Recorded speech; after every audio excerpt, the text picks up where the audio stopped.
44-օրյա պատերազմի ժամանակ ջրականի նորակոչիկների գումարտակի հրամանատար Իշխան Վահանյանի դատավճիռը կբողոքարկվի թե ոչ դեռ հայտնի չէ։ Կողմերը սպասում են դատավճիռի պատճառաբանական մասի հրապարակմանը։ Վահանյանը դատապարտվեց 16 տարվա ազատազրկման հոկտեմբերի 10-ին, մեղավոր ճանաչվելով 5 տարի առաջ հենց այդ օրը Խորհրդ սարի վրա տեղի ունեցած մարտական գործողությունների ընթացքում մարտադաշտ ինքնակամ լքելու եւ իշխանության անգործության համար։ Նրա հրամանատարության ներքո մոտ 300 զինծառայող է եղել։ 2020 թվականի հոկտեմբերի 10-ին մոտավորապես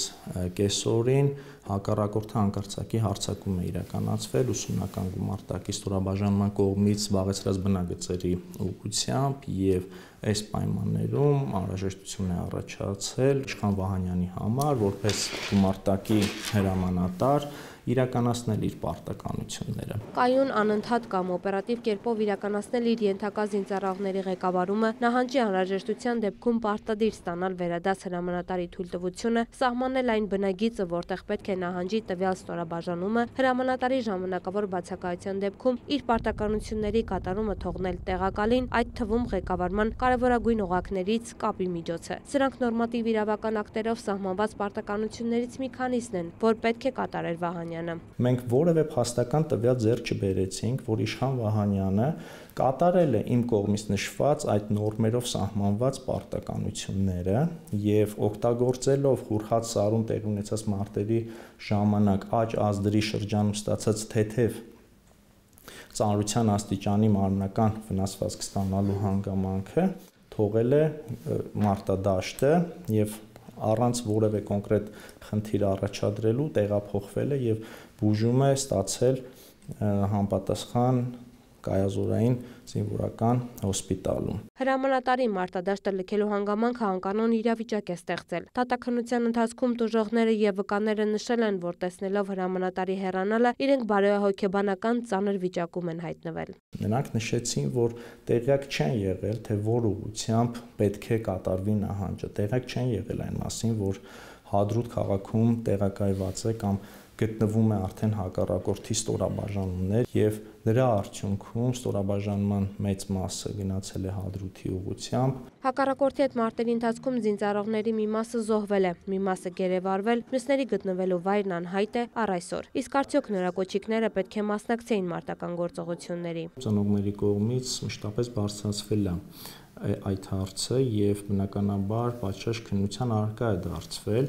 Իմ կողմից եւս ուսումնասիրվել են այդ ոլորտը կարգավորող նորմատիվ իրավական ակտերը, սակայն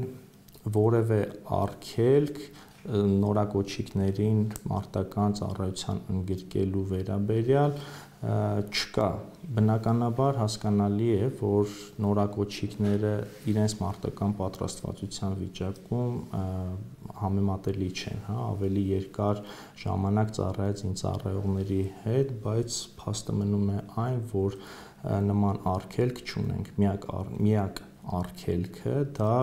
նորակոչիկների կողմից զինվորական երթումը տալ եւ չտալու հանգամանքն է։ 5 տարի տևած դատաքննության ընթացքում Վահանյանն այդպես էլ իրեն մեղավոր չհամարեց, պնդում էր, որ իրական մեղավորները դրսում են։ Նաև նշում էր, որ իր անգործությունը, եւ մարտադաշտից դուրս գալը պայմանավորված է եղել մարտի դաշտում վիրավորում ստանալով։ Մենք ստացանք փաստական տվյալներ, որ Իշխան Վահանյանը 2020 թվականի սեպտեմբերի 29-ին իր աջ գոտկատեղի հատվածում